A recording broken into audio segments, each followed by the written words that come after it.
大家好，我是阿妹。因为最近大家都在问各种小家电和厨具，今天就集中来说一下它们的优缺点和我的使用感受。我试用过的东西会比较多一点，大家可以根据自己的需求去选适合自己的。时长关系，这个视频主要说一些使用频率比较高，最近被问的比较多的。首先是蒸烤箱，可能因为我用的比较多的关系，真的被问的很多。我现在用的这款呢，我觉得是性价比很高的一款，它的功能很全，纯蒸、上下烤、热风烤、蒸烤、预约定时它都有，操作比较简易，没有过于复杂的选项，我觉得是非常新手友好的。烤管虽然是外露的，但是可以翻转下来清洁。理论上来说，有个热风烤功能就不用空气炸锅了，但是因为它容量比较大，会比空气炸要慢一点，所以还要不要另外买个空气炸锅，就要看你对空气炸这个功能的依赖程度。如果偶尔用一下，那就没必要另外买了。容量对于台式来说还是比较合适的，再大放在这个台面上就会显得有点笨重了。它的纯蒸功能其实效果还是蛮好的，所以你们会发现我经常一锅蒸，有些蒸烤箱的功能设计会有点顾此失彼，蒸的功能可能只是烤的辅助，但对我来说，蒸烤一体机绝对是1+1大于2的，因为可以用蒸烤功能让食材达到外酥里嫩的效果。比如烤鸡，比如复烤面包，还有烤完如果烤箱比较脏，也可以用纯蒸模式去自清洁。这次我老家新厨房我是选了微蒸烤，觉得也挺不错的。具体要多用一段时间后再跟大家去分享更详细的使用感受了。还有大家经常问的，选台式还是嵌入式，选电蒸锅还是蒸烤箱，电蒸锅测评 K6 和 K9 对比，之前都有单独视频详细分享过，感兴趣的朋友可以翻之前的视频。第二个是电压力锅，电压力锅我真的非常推荐大家入手，确实是厨房神器。我个人是不敢用燃气高压锅的，但是电压力锅工作的时候是很安静的，也不用看火，特别适合难煮软烂的食材，比如猪蹄、筒骨、牛肉、羊排，你都可以放心交给它，可以轻松做到软烂脱骨。而且很神奇的一点是，像土豆、山药、芋头这些，你也可以跟肉一起放进去炖，不会化到找不到了，出锅都还是一整块的，不用中途去加，弄得很麻烦。还有杂粮饭是可以不需要浸泡直接煮的，煮出来就是很软糯的。煮粥一般也不会一锅，如果一锅只会是2个原因：一容量和浓度超过推荐量，2是气阀没关上。那电压力锅我先后用过很多款，我自己目前会留下来用的是，一个是这款善美式压力电饭煲，内胆很厚实，有防烫把手，我主要用来煮米饭、煮粥，有快煮饭功能，煮出来的效果我也比较满意。大宇电压力锅我用了比较长时间了，它有2个内胆，有电饭煲和电压力锅2种模式，我一般都用压力锅模式。它的缺点是操作面板不是很人性化，时间调整不方便，但它很容易把食材压得很软烂，容量比较大。总的来说比较适合炖肉炖汤，煮的白米饭也不错。杂粮饭可能有点掌握不好时间，要多试验几次，找到适合自己的口感。然后这次我老家是选了适合的电压力锅，我是先在这边试用了一段时间再带过去的，最终选它一来颜值跟我那边比较搭，二来它的功能很全面，煮白米饭、杂粮饭、炖肉、炖汤、低温煮、无水焗、中途开盖都有，压力时间都可视可调。它是会自动泄压的，所以整个程序下来，在最后泄压这步会弯道超车，比其他压力锅快。自动泄压功能它是根据程序设置好的，有些汤汁多或者浓稠的程序它会泄得慢一点，所以要注意选对程序。破壁机我现在用的比较多的是这款不用手洗破壁机，原因是它打得很细腻，有个10分钟快浆功能，早上起来直接用这个就可以，而且会自清洁，比较方便。缺点是声音确实还会有点响，这2个颜色都比较重，对我来说也是缺点。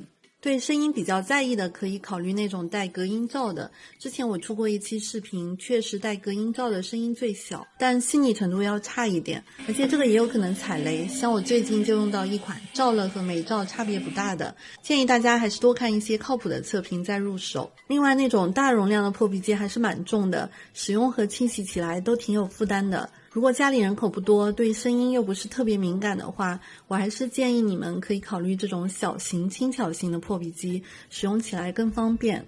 空气炸锅我也试用过很多款，我最后是选了这款空气炸锅，原因是我第一次用的时候这款是没有异味的，其他多多少少有异味，某些款异味非常大。它价格是稍微贵一点，但是内腔是金属的，我觉得更放心一点。还有一些挺有意思的小配件，触摸屏比较高档，加热速度也比我之前用过的快。缺点是容量确实偏小，如果需要容量大的，可以考虑这种空气炸烤箱或者空气炸微波炉之类的。绞肉机如果绞的量比较多，建议可以考虑这种有线的。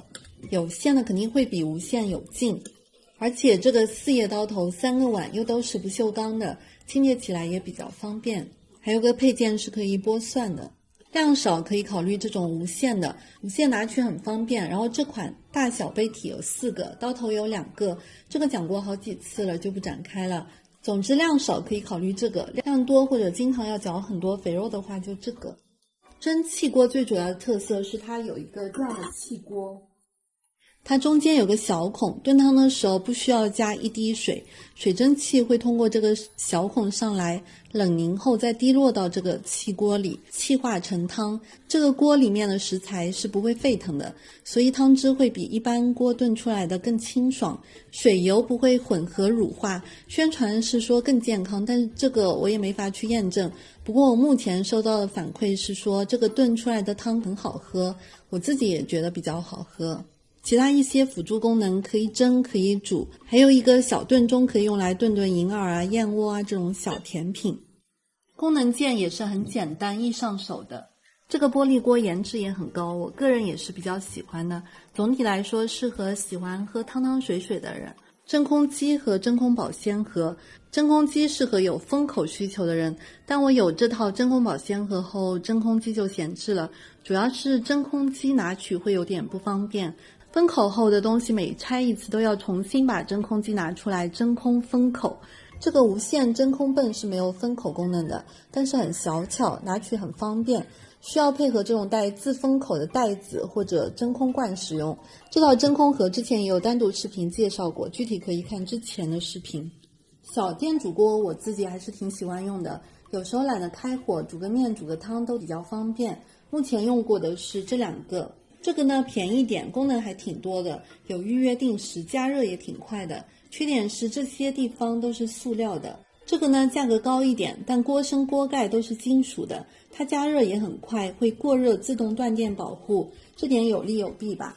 功能键是比较简单的，只有低中高3档，里面2个都是不粘涂层的，2个都可以配蒸格，早上都可以蒸点小东西。我觉得这2个最主要的区别还是材质、外形、价格，还有看你是不是需要预约定时功能。前几天因为拍了一个面包机的视频，就又有很多朋友在问面包机和厨师机。我这边是有厨师机的，它揉面效果也很好，很稳，很静音，当然价格也挺好。但是我没有太多时间做面包，平时也很少做馒头包子，因为揉好面还是要自己整形再送入烤箱的，所以我用的频率不是很高。还有因为它很重，没办法移动，所以是需要占用台面空间的。这次我老家那边就选了面包机，主要考虑到面包机比较轻，我可以在不用的时候收到柜子里，而且我只要把面粉放进去，设置好功能就可以什么都不用管了，比较简单方便。总体来说，厨师机是比较专业的揉面工具，面包机是可以简单揉面、简单烘烤加热，可以做面包，可以做肉松、果酱、酸奶，功能更多一点，但可能每一个功能都不是特别精，如果要求不高是可以的。珐琅锅的选择上，我个人感觉黑珐琅会比白珐琅不粘性能更好，但是颜值我觉得确实白珐琅要好一点，所以我日常还是更偏爱白珐琅。我用的最多的还是这2个小锅和这个海鲜锅。小锅煮饭煮快手汤，海鲜锅是焗各种快手的宝，上桌也比较好夹取。因为我炖汤还是更喜欢用电锅，所以这种深炖锅我用的比较少。如果你想用珐琅锅长时间炖汤炖肉，我还是建议你们首选深炖锅，深炖锅也会更全能一点。珐琅锅之前也测评过，可以翻这个视频。还有这款电磁炉之前也有单独视频介绍过，有兴趣的朋友可以翻这个视频看。好了，暂时想到这些，其他一些之前有单独视频介绍过，比如新家入住必备厨具可以看这期，厨房装修可以参考这2期，小厨具分享可以看这几期，餐具分享可以看这2个，不粘锅对比可以看这期。那今天就先这样，拜拜。早上来做个微波炉快手蛋糕，这个是昨天晚上已经先提前准备好的粉。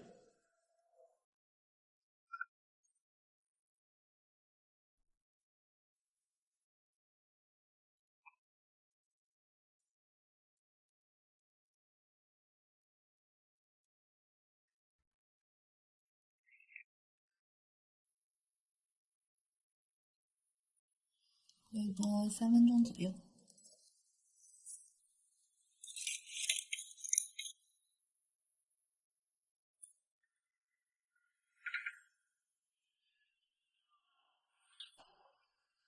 哇，超级香！再来加热一个蔬菜。其实微波炉蛋糕挺好吃的，就卖相稍微差一点。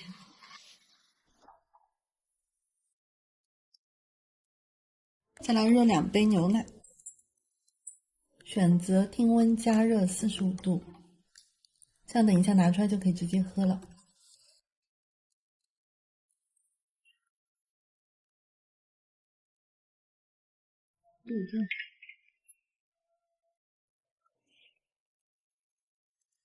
哦，巧克力都漏下去了。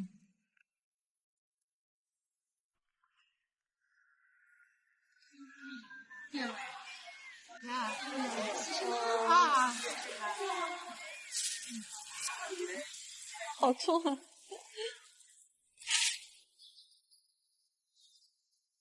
中午准备做个照烧鸡腿饭，先把鸡腿给它拆出来腌制一下。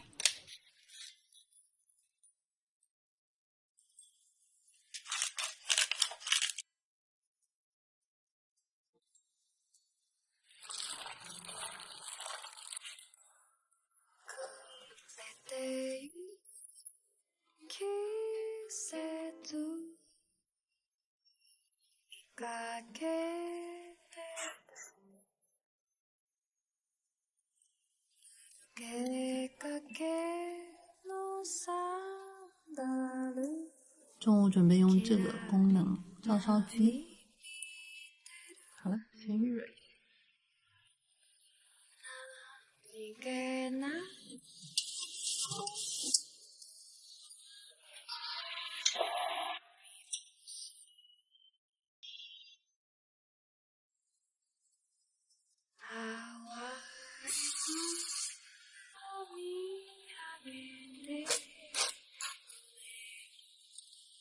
好了，哇，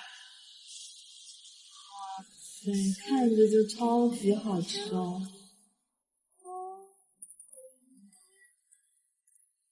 再蒸个鱼和西兰花，10分钟左右，米饭也好了。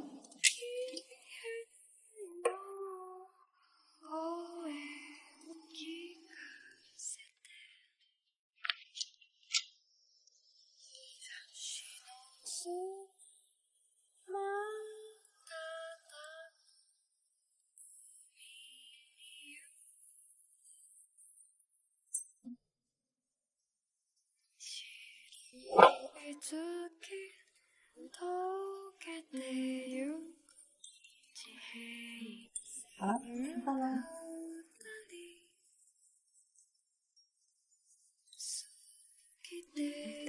吃饭了，老婆的午餐，看起来就美味。那肯定。别客气了，我就迫不及待了。好吃吗？好吃。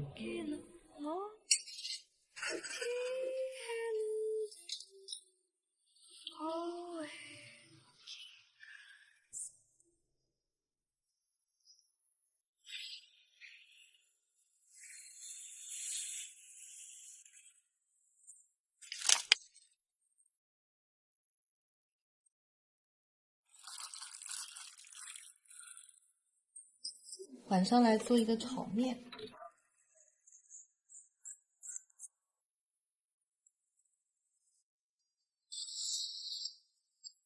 主要是之前看到这边有一个日式炒面的功能，觉得挺好奇效果的，所以今天试一下。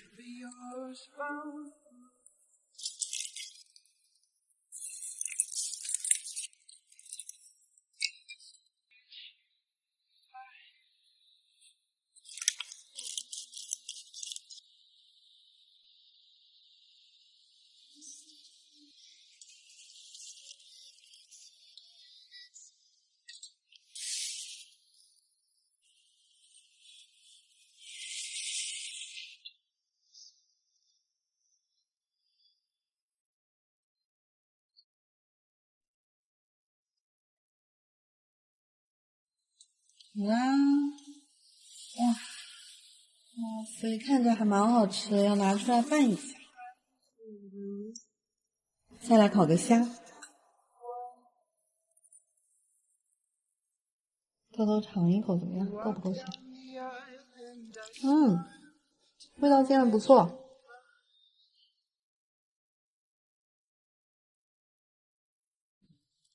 流口水了吧？没想到这样炒出来的面真的挺好吃的。以后想吃炒面就直接用烤箱做就行，肉也超级香。